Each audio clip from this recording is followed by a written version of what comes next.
Nama saya Evi Noklidiana akan menjelaskan mengenai prinsip kebijakan pendidikan di masa pandemi COVID-19. Kesehatan dan keselamatan peserta didik, pendidik, tenaga kependidikan, keluarga, dan masyarakat merupakan prioritas utama dalam menetapkan kebijakan pembelajaran. Hal ini dikutip oleh MD Iwan Syahrir, Dirjen GTK. Tetap mengusung Merdeka Belajar, kemerdekaan berpikir, terutama esensi kemerdekaan berpikir yang harus ada di guru dahulu sebagai garda terdepan pendidikan. Hal ini disampaikan oleh MM Nadiem Karim.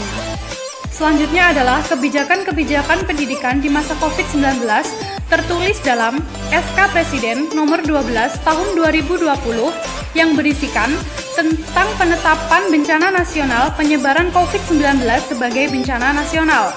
Kemudian ada SE Mendikbud nomor 3 tahun 2020 yang berisikan tentang pencegahan COVID-19 pada satuan pendidikan. Yang ketiga ada SE Mendikbud nomor 4 tahun 2020 yang berisikan tentang pelaksanaan kebijakan pendidikan dalam masa darurat penyebaran COVID-19. Kemudian ada Perdirjen 15 2020 yang berisikan tentang pedoman penyelenggaraan belajar dari rumah dalam masa darurat penyebaran COVID-19. Kemudian ada Kepber 4, Mendikbud, Menak, Menkes, dan Mendagri yang berisikan tentang pembelajaran tahun ajaran 2020-2021 masa pandemi COVID-19. Yang terakhir adalah keputusan gubernur, misalnya DKI Jakarta nomor 735 tahun 2020 yang berisikan tentang perpanjangan pemberlakuan tahapan dan pelaksanaan kegiatan aktivitas pembelajaran sosial skala besar pada masa transisi menuju masyarakat sehat, aman, dan produktif. Adanya COVID-19 menimbulkan kebijakan-kebijakan baru. Salah satu kebijakan itu adalah yang pertama, tahun ajaran 2020-2021 yang berisikan tentang tahun ajaran baru 2020-2021 tetap dimulai pada Juli 2020. Kebijakan kedua, pembelajaran di zona kuning, orange, dan merah. Untuk daerah yang berada di zona kuning, orange, dan merah dilarang melakukan pembelajaran tatap muka di satuan pendidikan. Satuan pendidikan pada zona-zona tersebut tetap melanjutkan belajar dari rumah. 94% berada pada zona kuning, orange, dan merah yang terdiri dari 429 kabupaten atau kota, dan hanya 6% yang berada pada zona aman atau zona hijau yang terdiri dari 85 kabupaten atau kota. Dan keputusan dimulainya pembelajaran tatap muka untuk peserta didik tertulis dalam SE Mendikbud 4 2020. Kemudian ada keputusan 4 Menteri penyelenggaraan pembelajaran tahun 2020-2021 masa pandemi COVID-19 dan juga tertulis dalam pedoman penyelenggaraan belajar dari rumah dalam masa darurat penyebaran COVID-19. Keputusan-keputusan itu adalah pembatalan pelaksanaan UN dan pembatasan keikutsertaan UN sebagai syarat kelulusan peserta didik, pembelajaran dari rumah, ujian sekolah atau USP, kemudian ada UAS atau PAT untuk kenaikan kelas, PPDB, dan juga penggunaan BOS dan BOB. Assalamualaikum warahmatullahi wabarakatuh. Nama saya Indah Zakia Rifani, NIM 192100000064. Di sini saya akan menjelaskan tentang pembelajaran dari rumah menurut Menteri Pendidikan Budaya nomor 4 tahun 2020. Yang pertama, melalui pembelajaran daring atau jarak jauh, dilaksanakan untuk memberikan pengalaman belajar bagi siswa tanpa terbebani tuntutan menuntaskan seluruh capaian kurikulum untuk kenaikan kelas maupun kelulusan. Yang kedua, difokuskan pada pendidikan kecakapan hidup antara lain menguasai pandemi COVID-19, kemudian mengimplementasikan dalam kehidupan sehari-hari. Yang ketiga, aktivitas dan tugas pembelajaran dari rumah dapat bervariasi antar siswa, termasuk mempertimbangkan kesenjangan akses atau fasilitas belajar di rumah. Yang keempat, bukti atau produk aktivitas belajar dari rumah diberi umpan balik yang bersifat kualitatif dan berguna dari guru, tanpa diharuskan memberikan skor atau nilai kuantitatif. Selanjutnya yakni belajar dari rumah, terdiri dari PJJ atau pembelajaran jarak jauh versus BDR atau belajar dari rumah. PJJ adalah pembelajaran dengan menggunakan suatu media media yang memungkinkan terjadinya interaksi antara pendidik dan peserta didik, yang memungkinkan pembelajar atau peserta didik belajar dari rumah. Selanjutnya yakni BDR daring dan luring. Yang pertama daring atau online. Terdiri dari daring dengan kegiatan tatap muka virtual, contohnya Zoom, Google Meet, Teams, WebEx, Vicon, dan lain-lain. Yang kedua yakni daring tanpa kegiatan tatap muka virtual, contohnya e-learning, kemudian Teams, dan lain-lain. Selanjutnya yakni luring atau offline. Luring dengan media elektronik berupa radio, televisi, video pembelajaran, dan sebagainya.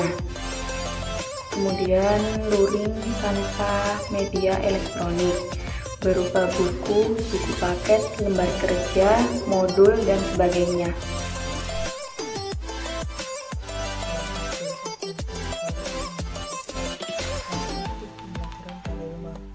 Dari rumah dibagi menjadi 4. Yang pertama, mudah adalah bentuknya adalah daring atau luring. Pembelajaran tetap interaktif dan terlihat serius. Frekuensi tatap muka program learning dibatasi. Yang kedua adalah media modul luring dan modul daring. Pembelajaran interaktif Google Classroom, Teams, dan rumah belajar. Meningkatkan pembelajaran yang bisa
jumlah jam pelajaran dialokasikan untuk pembelajaran suatu tema, gabungan tema, mata pelajaran SMA dan SMK. Yang kedua, keseluruhan kegiatan yang harus diikuti peserta didik dalam 1 minggu, 1 semester, dan 1 tahun pelajaran, meliputi kegiatan 1, kegiatan tatap muka, 2, kegiatan terstruktur, dan kegiatan mandiri. Yang kedua, beban belajar utama pada masa pandemi.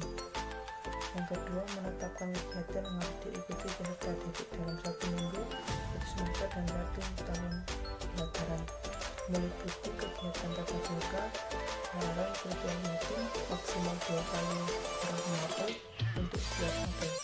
2, kegiatan terstruktur, kegiatan mandiri dengan pembuatan portofolio.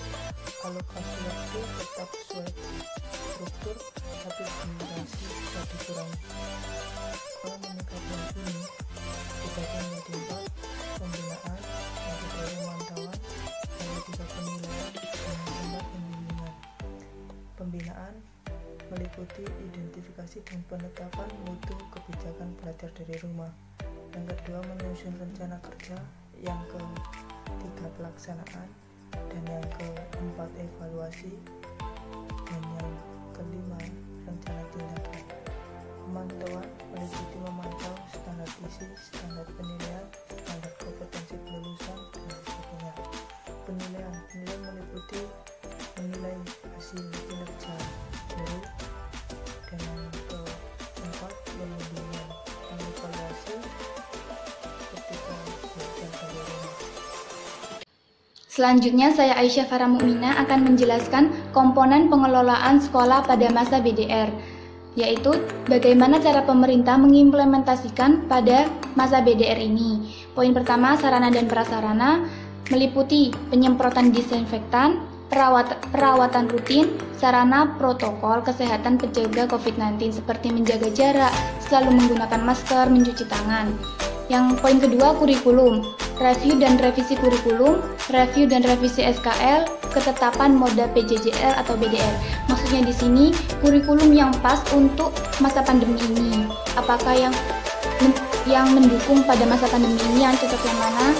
Pemerintah harus mengetahui dengan bijak. Poin ketiga, penilaian. Moda penilaian, bentuk penilaian akan dibahas di slide selanjutnya. Keempat, pembelajaran. Moda pembelajaran, ruang lingkup materi, ketercapaian. Kelima, pembiayaan. Pembiayaan proses pembelajaran melalui laptop atau kuota. Pembiayaan penyusunan modul, daring atau luring. Peningkatan kemampuan daya dukung PJJ, seperti pada masa COVID-19 ini pemerintah pendidikan memberikan dana untuk beberapa mahasiswa dan dosen melalui kuota internet, kuota belajar, agar memudahkan siswa dalam proses belajar mengajar. Yang keenam, peserta didik, PPDB, MPLS, ekskul, bimbingan konseling. PPDB yaitu penerimaan peserta didik baru, MPLS masa pengenalan dari lingkungan sekolah. Nah, karena tidak adanya sekolah online, maka diadakan pengenalan dari lingkungan sekolah melalui online karena sekolah tidak ada offline. Yang terakhir, GTK, yaitu guru atau kependidikan. Perencanaan evaluasi sebagai bagian supervisi komponen supervisi atau evaluasi BDR. Umpan balik dan tindak lanjut hasil evaluasi presensi PJJ. Komponen evaluasi BDR oleh pengawas sekolah. Poin pertama, evaluasi perencanaan pembelajaran meliputi daftar KDUKRK. Apa sih kepanjangannya? Yaitu urgensi, kontinuitas, relevasi, keterpakaian. Yang kedua, silabus, RPP, bahan ajar. Poin kedua, pelaksanaan pembelajaran bisa melalui daftar hadir, misalnya rekaman Vicon, screenshot Vicon, lembar kerja daring and luring. Yang ketiga, penilaian bisa melalui daftar KDUKRK, kisi-kisi penilaian, instrumen penilaian, naskah soal, link penilaian jika menggunakan daring. Poin ketiga, pengelolaan nilai dan pelaporan. Nah, dalam pengelolaan nilai ini bisa melalui luring, daring. Begitu juga dengan laporan nilai. Bisa remedial atau enrichment program. Yang terakhir, refleksi guru, yaitu tindakan reflektif guru dengan membuat rencana penguatan atau perbaikan pembelajaran. Selanjutnya, bagaimana desain evaluasi pembelajaran? Poin pertama, persiapan, yaitu dengan cara identifikasi dan analisis kebijakan BDR, menetapkan komponen dan indikator evaluasi yang dituangkan ke dalam kisi-kisi, menyusun instrumen evaluasi melalui daring, Google, Zoom, atau Microsoft Form, atau luring dengan responding guru, siswa, orang tua, peserta didik. Poin kedua, pelaksanaan, yaitu instrumen diedarkan kepada guru, peserta didik sebagai responden. Kemudian diisi oleh responden, rekapitulasi otomatis dilihat dan dievaluasi oleh kepala sekolah. Memberi feedback langsung harian, mingguan, dan bulanan. Poin ketiga, evaluasi. Dengan rekapitulasi otomatis dilihat dan dievaluasi oleh kepala sekolah, lalu memberi feedback langsung harian, mingguan, dan bulanan. Poin terakhir, rencana tindak, yaitu rencana tindak hasil evaluasi dilakukan baik uang bersifat harian, mingguan, bulanan, atau setiap masa berakhir PDR. Saya Rahmi Rizkina Layinawati dengan NIM 1921000080. Di sini saya akan menjelaskan tentang contoh evaluasi belajar di rumah. Saya akan menjelaskan tentang diagram model pembelajaran yang telah diberikan guru untuk siswa. Berikut adalah presentasinya. Rumah belajar Sabah Banten dengan persentase 31 atau 0,6%. Modul mandiri berbasis kertas 127 atau 2,5%. 5%. Penugasan yang dikirim melalui via email atau WhatsApp dengan persentase 2.966 atau 59,5%. Melalui via Google Classroom dengan persentase 1.344 atau 26,7%. Via Edmodo dengan persentase 25 atau 0,5%. Via Quizzes dengan persentase 132 atau 2,6%. Via Kuiper dengan persentase 108 atau 2,1%. Via Kahoot dengan persentase 7 atau 0,1%. Dengan model pembelajaran lainnya dengan persentase 1.876 atau 37,2%. Jadi ada sekitar 5.037 tanggapan yang menanggapi model pembelajaran yang diberikan guru untuk siswa ini. Kemudian saya akan menjelaskan tentang contoh evaluasi belajar di rumah. Berikut adalah diagram dari presentasi siswa atau alasan siswa yang tidak menghadiri pembelajaran di rumah atau daring, atau siswa yang berpartisipasi dan alasan lainnya. Yang pertama adalah siswa yang beralasan sakit dengan presentase 243 atau 4,8%. Siswa yang beralasan karena ada kepentingan lain atau urgent dengan presentase 277 atau 6,5%. Siswa yang tidak berpartisipasi tanpa keterangan dengan presentase 1.189 atau 23,6%. Dan siswa yang ada kendala dukung dari jaringan internet, sinyal, atau karena tidak ada paketan dan yang lainnya dengan presentase 1.012 atau 20,1%. Dan yang terakhir adalah presentase siswa yang tidak ada atau yang hadir atau yang join semua dengan presentase 2.932 atau 58,2%. Kemudian saya akan menjelaskan tentang evaluasi atau contoh evaluasi daring belajar di rumah dari soal HOTS. Maksud dari soal HOTS sendiri itu, HOTS memiliki pengertian higher order thinking atau keterampilan berpikir tingkat tinggi. Maksudnya adalah kemampuan berpikir yang menerapkan pengolahan dalam kegiatan mengingat, menyatakan kembali, atau merujuk sesuatu hal.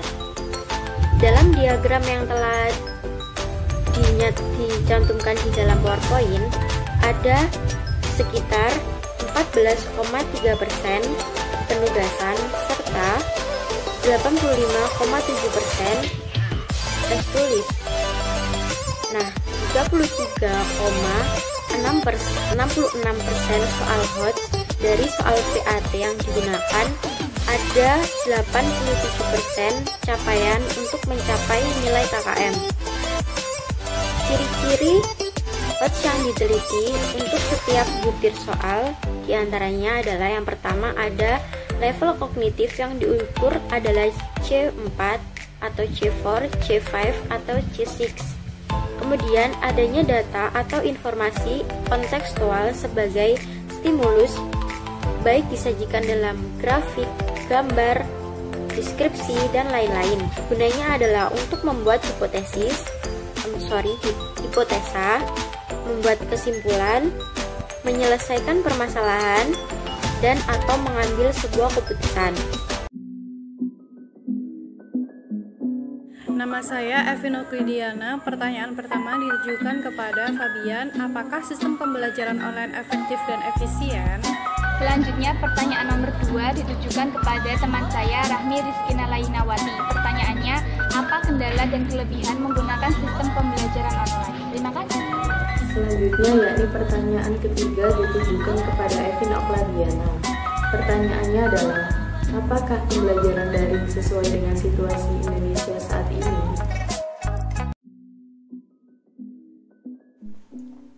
Saya, Fabian, akan menjawab pertanyaan dari Evin. Apakah sistem pembelajaran online efektif dan efisien?